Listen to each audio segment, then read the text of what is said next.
Hey, church family, thanks so much for joining us for today's Daily Devotional. We are kicking off on a really sensitive topic as we talk about dealing with grief this week. Certainly, many of us in the time that we are in right now, over the last 9, 10 months, have dealt with grief just with the things going on with COVID. Many of us have lost loved ones, here recently and throughout this time as well. Just again, the toll that COVID has taken on so many others. And then for sure, everyone has dealt with grief at different times in their life. And so we're looking at a passage today, kind of continuing what Brother Brent started with us yesterday, kind of continuing in 2 Corinthians. We're going to be looking at verse 4 today as we talk about that topic of grief.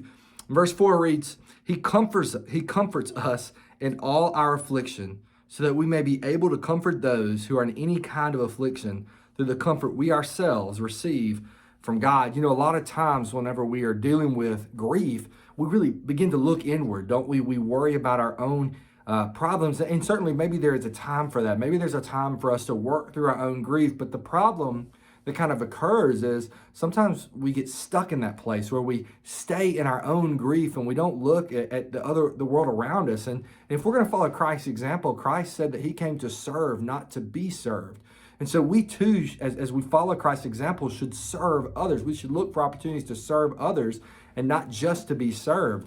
So in our grief, we need to look and we need to work through that grief, but we also need to be looking for opportunities to use that grief, to use the things that we learn in that grief to help others. Because here's the thing, the grief that you have faced or are currently facing, while it is hard and it is horrible, you're not the first person to face that, and you won't be the last. And as you walk through that, if you lean on the Lord, he teaches you how you can show others to lean on him too.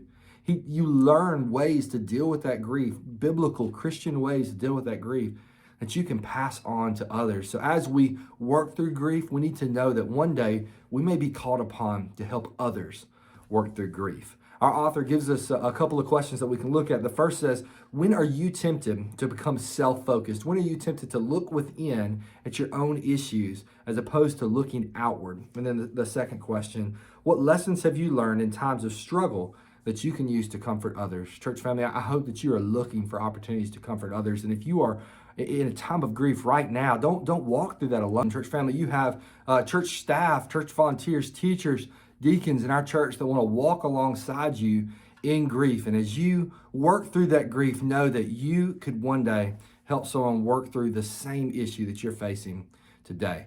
Church family, as you are, again, working that out in your own life, we want you to know that we love you and we're praying for you.